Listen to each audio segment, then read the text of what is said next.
¿Cómo te va, Rodrigo Bravo? Hola, Juanma, bienvenido de vuelta acá a nuestro país. Oye, tú sabes que la osadía del fiscal Cooper de intervenir en teléfono A diestra y siniestra. a diestra y siniestra, porque tú sabes lo que dice el famoso refrán, a mí que me gusta hablar con refranes. A ver. Para hacer tortilla hay que romper huevos, pero a lógica del ministro de Agricultura, con cebolla y acelga para que salga más barato. Sí, Qué receta esa, ¿no? Hasta con cebolla algo puede ser. Pero la otra ya es una tortilla. Es una tortilla. Sí, una tortilla acelga. Sí, pues huevo revuelto con acelga no. Po. Pero con carnecita. No, ya, esa otra preparación. Es rico igual los huevos revueltos con carne. Bueno, sí. Este programa es divagando en infinita. Exacto, hay que aprovechar de hablar de todo. Hablemos de la medida intrusiva, que encuentro tan ciútico. Es ciútico el concepto, pero es el concepto formal, digamos. Todo parte cuando conocemos durante el fin de semana en publicación de La Tercera de este pinchazo que se le había hecho a Miguel Crispi, hace poco tiempo jefe de asesores del presidente Gabriel Boric, en el marco del caso Procultura, pero mucho tiempo después. Estamos hablando que se conoce una conversación con su madre del 7 de enero. Son un par de años después de que había estallado el caso Procultura, o un año ya a esta altura, no me acuerdo cuánto tiempo venimos hablando del caso Convenio, que es un caso que ha marcado sin duda, es del año 2023, junio del 2023, ha marcado el gobierno en su trayectoria. Bueno, conocimos de este pinchazo, polémica por la situación del caso de Salvador Allende, las críticas que hace Miguel Crispi o más bien los comentarios que hace Miguel Crispi con su madre sobre el supuesto interés, intenciones que tenía Isabel Allende con la compra y venta de esta casa. Pero donde empieza a complicarse la situación es cuando ayer, durante el mediodía más o menos, Exante publica una noticia donde dice que el fiscal Patricio Cooper pidió intervenir el celular del presidente de la República. Esto estaba fuera de lo que hasta ese minuto sabíamos, es una versión hasta ahora de Exante, que empezó a generar mucho ruido en La Moneda.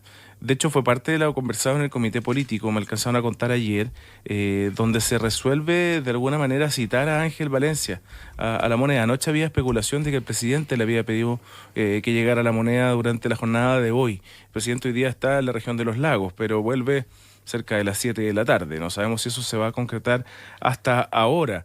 Ayer en una conferencia de prensa anoche, bien improvisada y con poca claridad, la vocera de gobierno salió explícitamente a contestar esta situación y le pidió al fiscal nacional que diera explicaciones y que asegurara si es efectiva la versión que publica la prensa, si es que el presidente estaba pinchado o no estaba pinchado, y dando como argumento la dificultad que significa que un jefe de Estado que tiene conversaciones privadas de seguridad interior con otros mandatarios, decía la vocera Isena Echeverry, sea víctima o sea causa objeto de esta investigación.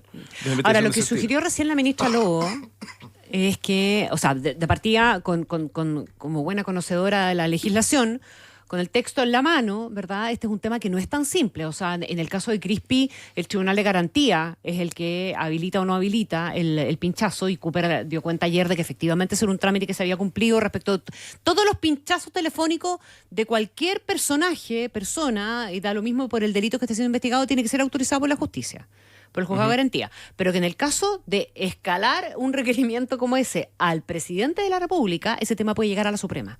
O tiene que llegar a la Suprema para tener un visto bueno final.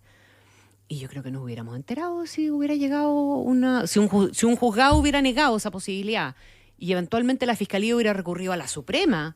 Habríamos sabido. Nos habríamos enterado, ¿no? Sí. O a lo mejor no, porque esta cuestión se hace más o menos en secreto, porque se supone que el que está pinchado no tiene que saber que está pinchado. Pero yo creo que no hemos escalado hasta ese punto.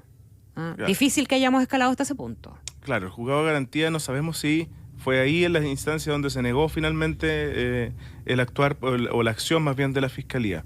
Es complicado, y yo alcancé a conversar anoche con algunos parlamentarios que habían sido muy críticos ya a lo que había ocurrido con el pinchazo a Miguel Crispi, y apuntaban a lo que tú mencionas, Connie, que la envergadura del cargo, la primera autoridad de un país, tiene que tener condiciones diferentes, por lo que significa. O sea, no sé cuál sería la reacción en nuestro país que el presidente nos enteráramos que está pinchado. Además, en un caso que es Procultura, todo nace desde ahí, que es quizás el primer eslabón de los conflictos del gobierno del presidente Gabriel Boric. Les decía, en junio del año 2023 nace esta causa que estalla por el propio Alberto Larraín, que es fundador de Procultura, con una socia, porque ellos denuncian ante el Ministerio Público la suscripción de convenios en los cuales ellos dicen haber sido engañados por el Ministerio de Vivienda. Así nace todo, nace al revés, digamos. Y desde aquí se desata lo que conocemos como el caso convenio, que son finalmente traspasos irregulares de recursos a distintas gobernaciones en particular. Estamos hablando de cerca de 6.000 millones de pesos. Ya se han devuelto 609 millones, lo que quiere decir que efectivamente algo hay. Hay una querella presentada por la UDI por malversación de caudales públicos, fraude al fisco y tráfico de influencias. Y en ese marco que conocemos el nombre de Miguel Crispi, que cuando era subsecretario regional fue quien de alguna manera otorgó recursos, aprobó algún tipo de asignación que hasta ahora no lo tienen con ninguna culpabilidad, digamos, es parte de la investigación. ¿Y por qué habría de pincharse el teléfono del presidente Gabriel Boric, si es que es efectivo esto? Es porque la relación del caso Procultura está ligada 100% al Frente Amplio, o un 80%, digamos. Es el Frente Amplio el que construía desde Procultura una fundación que se replica en otros ejemplos como el de Democracia Viva, que es otro de los hitos que desata el caso Convenios. Entonces, me imagino que lo que presume la Fiscalía son conversaciones con el mandatario donde se le informa, donde se le comenta o donde se le consulta algo que tenga que ver con esto, o se le advierte o se le alerta, que es un poco lo que termina también desatando la investigación del caso del Museo de Salvador Allende. Muy complicado, muy difícil si es que esto es efectivo. El fiscal nacional está por estas horas preparando su cuenta pública, que es mañana, donde está invitado el presidente de la República y otras autoridades relevantes del país. Debería tener una agenda privada en preparación efectivamente de esto, pero la solicitud de la moneda de dar explicaciones creo que no aguanta mucho tiempo más.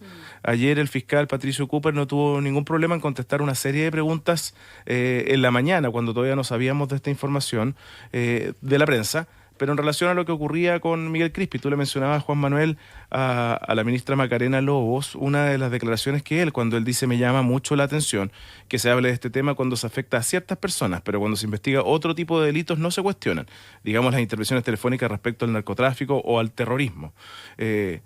Uno podría decir que está... No, pues que en ese caso jamás te las vamos a cuestionar, digamos, pero el punto es, la respuesta de Macarena Lobos es una respuesta súper correcta. O sea, se supone que todas las personas son iguales ante la ley y estas medidas intrusivas lo que tienen que estar es bien explicadas y con todas las garantías del caso.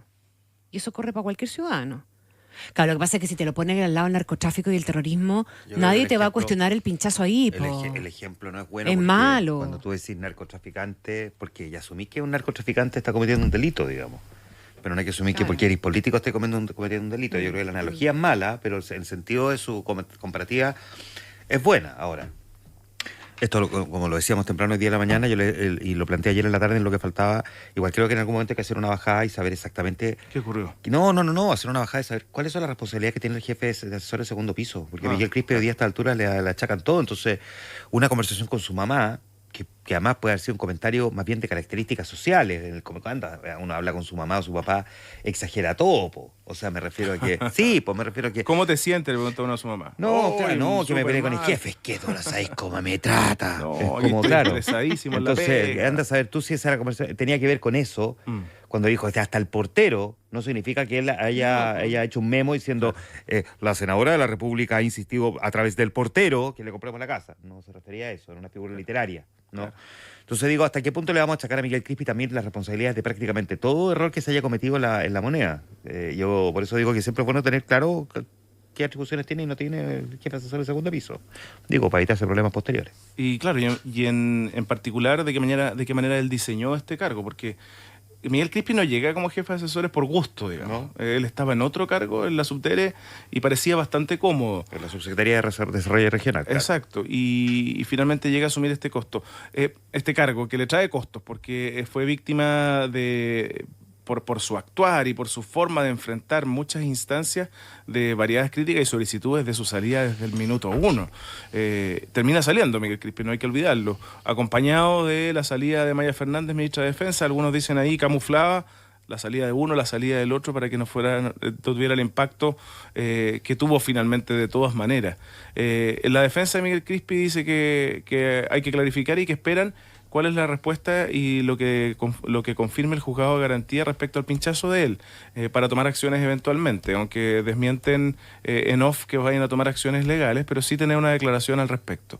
El tema pinchazo se toma hoy día a la agenda, creo, porque va a ser lo que uno espera se pueda referir el presidente de la República en su gira por los lagos, pero también lo que pueda contestar o no la Fiscalía, ya sea Cooper o el fiscal nacional Ángel Valencia. Hablemos un poquitito de Paulino Bodanovich. Lo que queda pendiente todavía, Rob, de la historia de Paulino Bodanovich, que tú podrás retroceder un poco, ¿verdad?, y recordarnos que fue bien lo que pasó, es en qué momento el PS proclama o entrega su respaldo formal a Carolina Toá. Anoche hubo comisión política, comité central, perdón, citado híbrido, telemática y presencialmente, dependiendo de quiénes estaban disponibles. Se suponía que ayer se tomaba la decisión y se zanjaba. Finalmente, por tiempo, decía Camilo Escalona, lo escuchaba en una radio amiga hace poquito rato, que no alcanzaron básicamente. No es que se haya postergado o que no haya habido acuerdo. Pero en particular hay posturas que están generando mucho ruido, que uno de ellos es el diputado Marco Ilavaca, que explícitamente dice que se sentiría más cómodo apoyando a Janet Jara que con Carolina Toá. No, más que apoyando, más cómodo con Jara que con Carolina Toá. Eso está generando ruido, y cuando uno conversa con figuras del PS... Y Aguiló, que dijo lo mismo con Pinter. Imagínate. Entiendo, sí. Hay socialistas que no están 100% convencidos de finalmente respaldar lo que define un comité central que debería optar por Carolina Toá. Es la consecuencia lógica de una bajada de una candidatura que fue traumática igual. Fueron 16 días de una intensidad y de no poder concretar el respaldo que se necesitaba para avanzar en una primaria presidencial desde el Partido Socialista, que termina por la propia Paulina Bodanovich ayer, cuando sale del PS, camino a la moneda, dice que lo natural y lo que ella pretende hacer es entregarle su respaldo a Carolina Toá. Se van a reunir en las próximas horas. Carolina Toá participa en un seminario durante la mañana, y hay que estar alerta si a mediodía o durante la tarde se concreta este apoyo y sea una señal lo suficientemente potente para que el Comité Central, 1, ratifique la decisión de Bodanovich de renunciar a la candidatura presidencial de la primaria, y 2, explicite este apoyo a Carolina Toá como la única figura del socialismo democrático vigente en esta elección primaria, y con el fantasma real que sea Janet Jara o Gonzalo Pinter los que se lleven algunos votos socialistas, y esto de alguna manera pueda complicar o igualar la posibilidad que tienen los tres de llegar a una primera vuelta. Ahora, el Partido Socialista tiene que hacer una reflexión muchísimo más profunda, que se van a apoyar a Toá o no. Lo que tienen que mirar es cómo es posible que en las 3 últimas elecciones presidenciales no hayan sido capaces de levantar una carta competitiva. Terminaron respaldando muy tempranamente a Alejandro Guillé, levantaron la candidatura de Paula Narváez, que fue un fiasco, y ahora la de Paulina Bodanovich, que terminó siendo peor incluso que la de Paula Narváez. Aquí el debate no tiene que ver con el procedimiento de cómo respaldar candidatura, sino que en el fondo todavía viven a la sombra de Michelle Bachelet. Y en su momento Ricardo Lagos. Sí, claro. En su momento, y descartado Ricardo Lagos, fue la figura del PS. Sonó José Miguel Insulza también en su minuto. Claro. No se concretó. ¿Y sería? Y no hay que olvidar que el propio PS pedía a gritos que fuera Michelle Bachelet la candidata. O sea, la Paulina Bodanovich incluso es una tercera opción si uno escucha solo a Camilo Escalona, que acuérdense, él promovía a Mario Marcel como su carta presidencial. Con mucha fuerza. Hubo en su minuto ya la prehistoria de quienes veían en Manuel Monsalve una figura presidenciable, cuando nada de lo que ocurrió había pasado. Imagínate lo que haría terminado el partido. 8:51 minutos.